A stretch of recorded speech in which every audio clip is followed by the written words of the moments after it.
Chapter 24, The Fire Nation Ship, Part 3.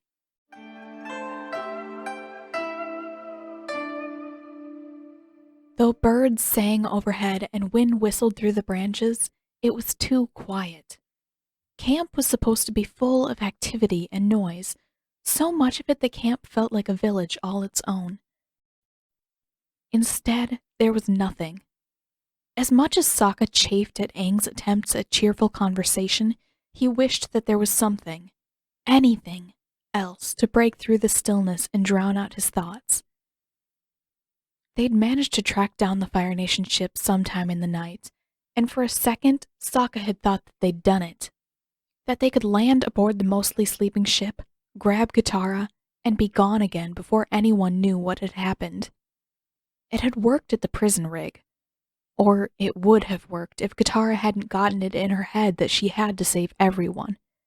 It should have worked this time. There would be no one for Katara to save on Zuko's ship.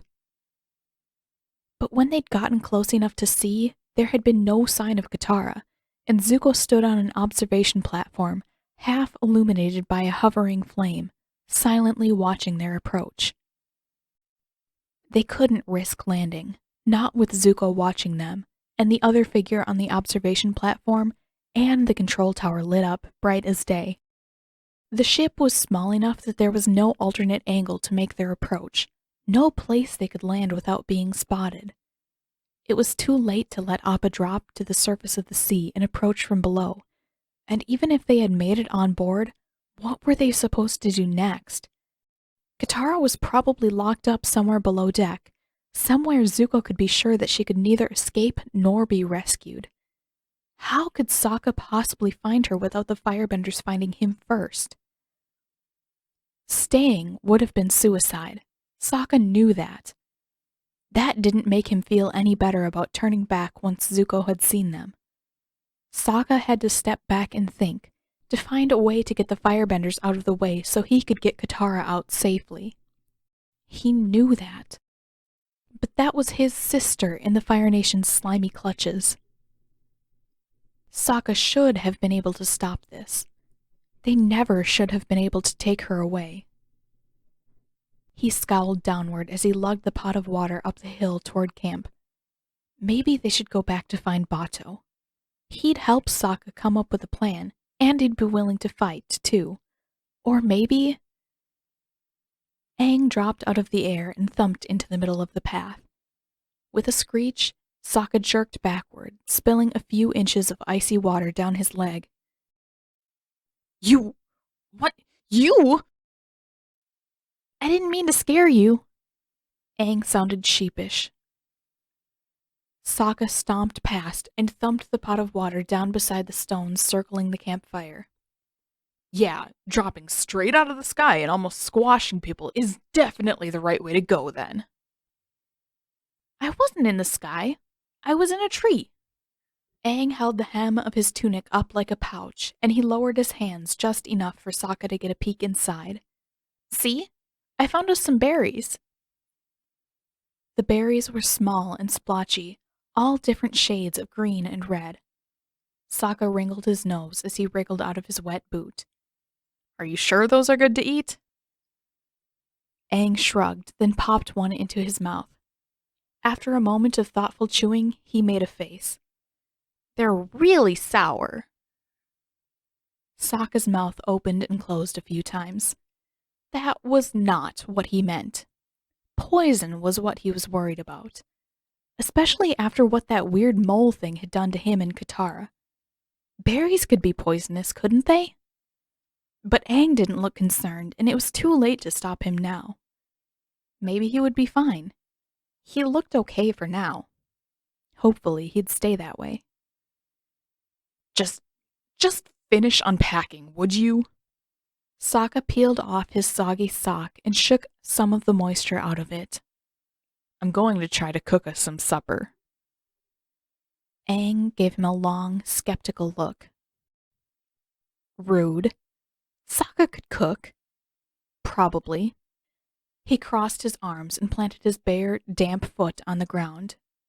I'm going to! With a shrug, Aang spilled his berries into a little mound on a flat-topped stone and leapt up into the saddle. Some supportive friend he was. The fact that Sokka had never cooked anything but meat didn't mean that he couldn't cook anything else. He balanced the pot over the flames and dumped in a portion of rice. That seemed right. He couldn't remember exactly how Katara did it, but he remembered that it involved a fire, a pot, water, and rice. How hard could it be? There was only so many ways those 4 things could go together. Crouching beside the campfire as he stirred, he stared off into the trees. Maybe they should meet up with Dad's fleet. They'd left the map behind with Bato, but Sokka was fairly certain that he could find the fleet anyway. Between all of Dad's men and ships, they should have more than enough force to bring down Zuko's rinky, battered ship. And Zuko hadn't seemed particularly friendly with the other Fire Nation soldiers they'd encountered at Crescent Island, so it seemed unlikely that he would be able to count on reinforcements. Dad could take down 1 ship easy. And Dad would drop everything else to help rescue Katara. That wasn't even a question. Family was most important. But if they went to Dad, Sokka would have to explain everything. Everything. Meeting Aang, the extent of Katara's powers, all the crazy things they'd seen and done since they'd left home. And Zuko. Sokka would have to explain Zuko. How he'd chased them all the way from the South Pole, coming closer and closer with every encounter, until he finally took Katara away. Sokka would have to explain how he'd known about Zuko all along and still failed to stop him. Dad wouldn't blame Sokka for that. Logically, there was nothing more that Sokka could have done, and Dad would understand that. Bato hadn't been able to protect them either. That didn't make Sokka feel any better about it. It certainly didn't make him feel better about the prospect of explaining it. No, he'd be quite happy if he never had to talk about this. Dad wouldn't be angry, but Sokka was more than upset enough with himself to make up the difference. No, for now, Dad would be a last resort. Zuko's ship was headed vaguely northwest anyway, and Dad's fleet was farther east. By the time they made it to the fleet, they would be at least 2 days away from Katara. He couldn't waste that much time, not when there was a chance that he could rescue Katara himself and then go to meet Dad. That sounded a lot better to Sokka. He would much prefer to have heroic stories to tell Dad when they finally met again. "That's the wrong pot," Aang said matter-of-factly, hanging over the edge of the saddle, Momo perched on top of his head like a hat. Sokka snapped back to reality and glared at him. "What?" "That's not the pot Katara uses when she cooks rice." Sokka stared. "And?" Aang swung down to the ground. "And what?" "And are you going to tell me which one is the right pot?" "Oh!" Aang crouched to toss a berry into his mouth and surveyed the mound of cooking supplies. "Maybe this one? Or the one with the big handles?" Irritation bubbled up in the pit of his stomach. "So you don't actually know?" "I know that's not the one Katara uses." "So?" Sokka shot to his feet. "So what? My way is wrong just because it's different than Katara's?" Aang's brows furrowed. "I didn't say." "You may as well have." For a moment, Aang stood very, very still. Even Momo was quiet, his giant ears flattened back against his sides. Then, "We're going to find her, Sokka." Sokka kicked a stick out of his way with his single booted foot. "That's not the problem. We already found her." He rubbed the side of his face. "How are we supposed to get her off that ship?" "We'll figure something out." Aang's voice was bright, and he smiled, bouncing on the balls of his feet. "You're really good at plans." Sokka scoffed. He was good at plans. That didn't mean that he could come up with a plan for this. He couldn't take on a crazy Fire Nation prince single-handed, especially when that crazy prince was on a warship surrounded by his own countrymen. He couldn't count on any plan involving waterbending when Katara was locked up, and Aang had only practiced with her once. And he couldn't exactly toss Aang in Zuko's general direction and hope that airbending or spooky glowy stuff would be enough to break Katara free. That was too risky. If they crashed Zuko's ship, Katara might get hurt. If they swept the whole crew into the ocean, Katara might be left behind, trapped or hidden, or both. And if they failed to rescue Katara, then, well, a lot of things could happen. A lot of very bad things. But Sokka couldn't forget how desperately Zuko had tried to capture Aang. That, it seemed to him, was the biggest risk. No matter how they tried to rescue Katara, there was a chance that one of them could get caught. If it was Sokka, well, that would suck, but Zuko didn't really have a use for Sokka. If he was lucky, Zuko would put him close to Katara and they could work out an escape plan together. If he wasn't as lucky, Zuko would set him loose on a raft and he'd still be okay. But if Aang got captured, it didn't bear thinking about. Their situation was impossible enough already. Sokka? Are you sure that's the right way to make rice? Sokka groaned. Not this again. No, really. Aang wrinkled his nose. It looks so weird. Giving in, Sokka finally looked back at the fire. Oh. Aang was right. His pot of half-cooked rice looked really weird.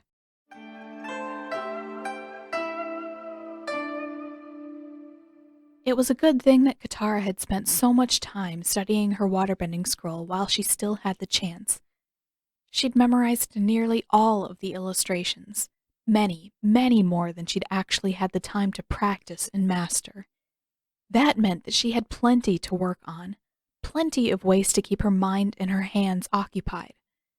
If she was going to keep herself awake, she needed all the distractions she could find. After Zuko stomped away, Katara had gathered up every droplet of water she could find from the hull, the rusty seams in the ceiling, the porthole, and the faint, fading splashes left behind from when Zuko broke her attack. Altogether, it was less water than she could hold cupped between her hands, but she'd practiced with less. Well, not less. But when she'd practiced on Appa's saddle, she hadn't had much water to work with. It was close. She should be able to make this work. Under the hard, mistrustful watch of her new guard, it should have been impossible, but Daiki seemed even grumpier than Masao. She returned to the beginning of her sequence again. It was difficult.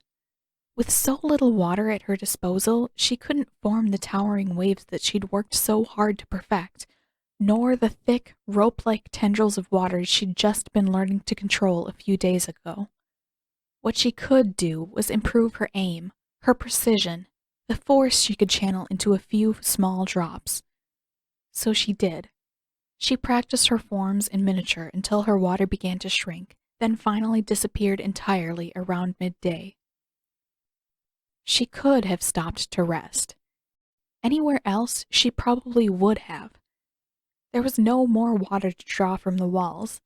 The moisture couldn't settle on the steel walls once they were warmed under the heat of the sun, and her muscles were beginning to tire. Stopping would make sense. Resting would make sense. Except for the fact that she was stuck on a Fire Nation ship, and she couldn't trust these people long enough to close her eyes, much less to sleep. Moving made it easier to keep her eyes from closing. Moving made it easier to ignore the suspicious trays of food outside the cell, too.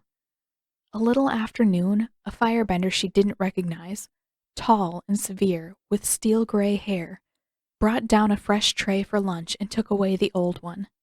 Then, when the sky began to darken again, the fat old general took his turn. He lingered outside the cell for a few minutes, alternating between chatting with the guard and trying to engage Katara in conversation. She ignored him. She knew better than to trust his friendly old man act. He was Zuko's uncle. Friendly or not, he had to be just as bad as Zuko. If she talked to him, he'd try to convince her to eat, and if she ate, something much, much worse could happen to her. So she didn't stop. Even when her water was gone, she worked through her forms over and over, arms swooping through broad, powerful arcs, drilling every movement until she achieved precision in every shift of her hands. If she closed her eyes, she could almost imagine herself by the banks of a river, commanding its entire width with a flick of her wrist. She could almost imagine Sokka straying too close to the river and complaining when a few drops escaped her control and ran down the back of his neck. Soon. She'd be out of here soon, and then she'd find them again, and then... Her head spun a little, and she blinked until her vision came back into focus. It was dark outside the porthole again, and she couldn't tell how far the night had progressed without her noticing. How long had it been since she last slept? 2 days? She hadn't eaten in nearly as long, and she didn't dare drink anything the firebenders brought with the meals either. No wonder her head was beginning to ache along with her limbs. She set her jaw and felt along the hull with her bending, searching for any more drops of moisture that might have gathered there. Nothing yet. It was probably still too early, too warm for the condensation to settle. It wouldn't be much, probably not enough, but once she managed to gather a bit more moisture, she'd at least have something to drink. The firebenders couldn't poison the moisture in the air or the condensation on their walls. Even they weren't that sly. In the meantime, she leaned back against the bunk just long enough to catch her breath, then straightened again. Her arms felt heavy, and her muscles all ached, but she couldn't stop. If she stopped, she would sleep. If she slept, she didn't know what would happen to her.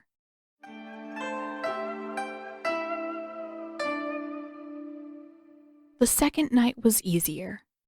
More monotonous, but easier. He felt prepared. That probably helped.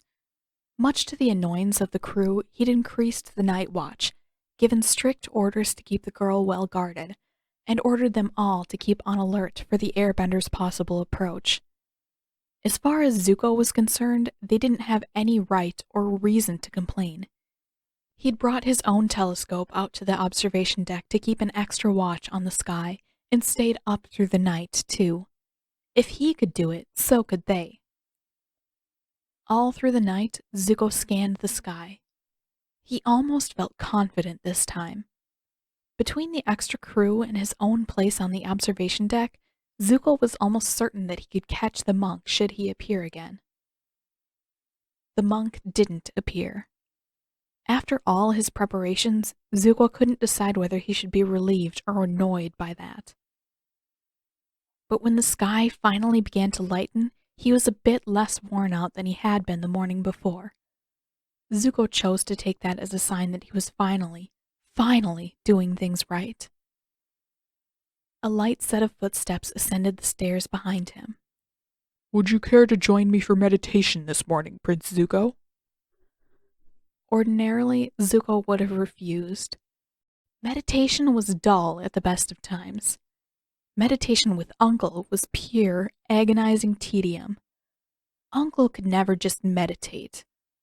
Uncle would meditate, then insist on a long, elaborate sequence of stretches and breathing exercises, and pepper lengthy, confusing anecdotes and proverbs throughout the whole process.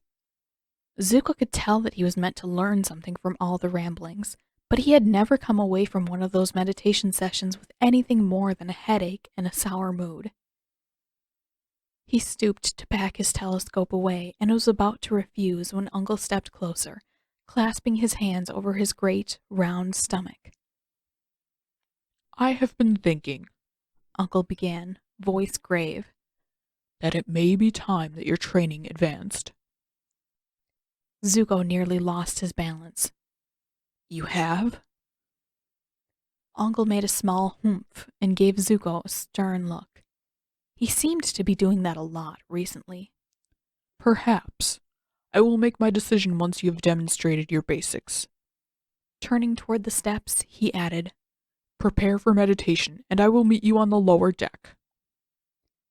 In an instant, any tiredness that Zuko felt drained away, and an invisible weight lifted from his shoulders. Finally things were beginning to turn around. Finally, something was going right. With more advanced firebending, fighting would be easier. Keeping out of Zhao's reach would be easier. Thwarting attempts at escape and rescue would be easier. With more advanced firebending, he might actually have a chance when he met the monk again. And when he finally succeeded and returned home, maybe father wouldn't feel quite so ashamed of him. Zuko shook his head. No, that was too optimistic. But for now, improving his bending enough to get home would be a decent start.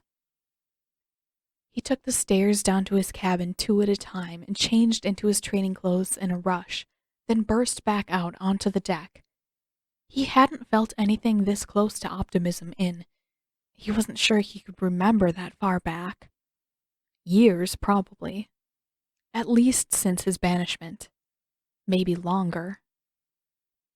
Uncle met him with a long, stern gaze and a curt nod of approval. Good. So long as Uncle wasn't too disappointed, everything should be fine. He should have his chance to learn. For what felt like a long time, Zuko sat alongside Uncle in silence, meditating in the first watery rays of sunlight. He followed along when Uncle turned to breathing exercises instead, then half listened to the old man's story about the seabird and its shiny rocks, nodding as if he understood. He didn't. Uncle may as well have been speaking another language for all the sense he made to Zuko. But it would be worthwhile. Eventually. If Zuko could just humor Uncle and sit through a few more minutes of nonsense, he would finally get the training he'd been waiting so long for.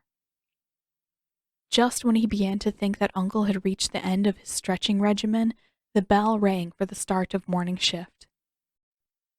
Uncle perked up. You don't mind, Prince Zuko. I just have a bit of business with one of the night crew. It won't take a minute. Zuko did mind. He minded very much. But Uncle was gone before he could object, off to the door to greet the night crew as they spilled out from their stations and began filing down toward the galley. With a huff, Zuko crossed his arms. He almost wished that he was surprised. The old man was faster than he looked, but only when it suited him.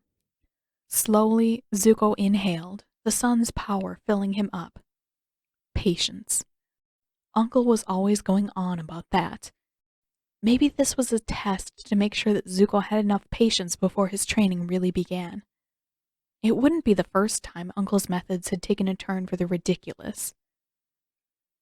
Uncle greeted and chatted with every crewman who passed, but kept craning from side to side, squinting down the corridor as though he were waiting for someone.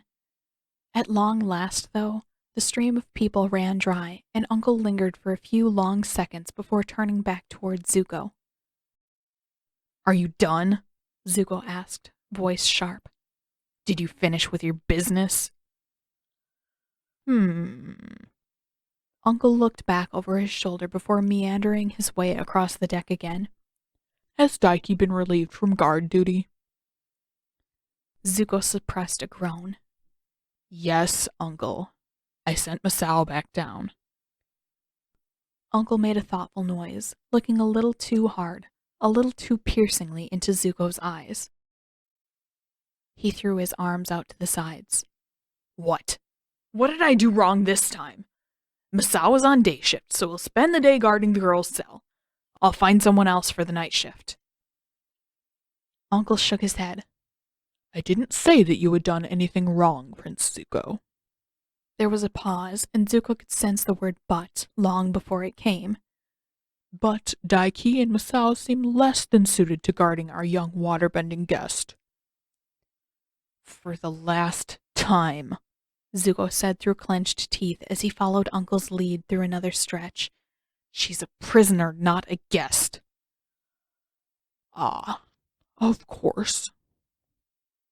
There was that maddeningly calm tone that Uncle always liked to use when he thought Zuko was being unreasonable. Which was ridiculous. Zuko was perfectly reasonable. Keeping his eyes fixed on the door, Uncle stretched one shoulder, then the other. Have you happened by the waterbender's cell recently? Not since the alarms yesterday morning. Perhaps you should. Zuko gave Uncle his most fearsome glare. I don't need to go visit the waterbender, Uncle. Uncle narrowed his eyes in response, but at long last he seemed to have reached the end of his stretching. He motioned for Zuko to take his stance, then glanced toward the door one more time and brightened. Daiki. Uncle trotted off again, and this time Zuko couldn't suppress his groan. Maybe he had been wrong before. Maybe Uncle could keep gossiping and putting off his training forever. How was guard duty? Daiki gave a grunt, half hunched over his tray of food as he tried to make his way around Uncle and back toward the crewmen's quarters. With a quick sidestep, Uncle blocked his path again. Has there been any change with the young waterbender? This time, Daiki looked up, practically growling. Not a bit. Zuko looked at Uncle, then at Daiki, then back at Uncle again. What are you talking about? Your waterbender, Daiki snapped. She's been at it all night. All day before that, too. Didn't sit down for more than a minute. Uncle looked at Zuko expectantly. Zuko stared back. What? What was that supposed to mean? So the girl had been standing all night. That was weird, but he'd watched her do weirder things. She'd jumped off a bridge right in front of him in the dead of night. Was he supposed to think that it was odd that she was still acting strangely? Uncle stared a moment longer, then heaved a sigh and stepped out of Daiki's path. The sailor took his chance and dashed away, his shoulders still hunched over to protect his meal. Finally. Zuko eased back into his stance and exhaled slowly, releasing a few sparks. Can we start now? Are you done gossiping? An oyster can hold a pearl for its entire life, but when a fisherman finds a pearl, he must exercise caution so as not to lose it. For a beat, Zuko only gaped. Fishermen and pearls? The part of training that included proverbs was meant to be over by now. Uncle, please. Can you forget the proverbs just this once? Uncle huffed and squashed his face into a toad-like look of disappointment. Prince Zuko, he began, his tone clipped. You must see to the waterbender. It is your responsibility to know these things. What things? Zuko wanted to ask. He had no intention of constantly checking up on her, if that was what Uncle meant. Nor was he going to sit down with the girl and have long, meaningful conversations. He had more important things to do with his time than hover outside her cell and listen while she yelled herself hoarse. Why? He asked. She's not going anywhere. All I have to do is make sure she can't escape until I can capture the Avatar and get them back home to the Fire Nation. Uncle's brows hardened into an even more severe expression. There is more than one way out of captivity, Prince Zuko. If you are not careful, the waterbender will find other means of escape. Then, not giving Zuko a chance to speak, Uncle turned again. Oh no. He wasn't getting away with his usual cryptic nonsense that easily. Uncle, what are you talking about? And where are you going? You said you were going to train me. Uncle looked back over his shoulder for just a second. Perhaps later. But... At the door, Uncle stopped, turning back to face Zuko. See to the waterbender. It sounded almost like an order. Speak to Misao and Daiki. Once you have done that, Prince Zuko, decide where your priorities lie. With that, Uncle disappeared into the dark of the corridor.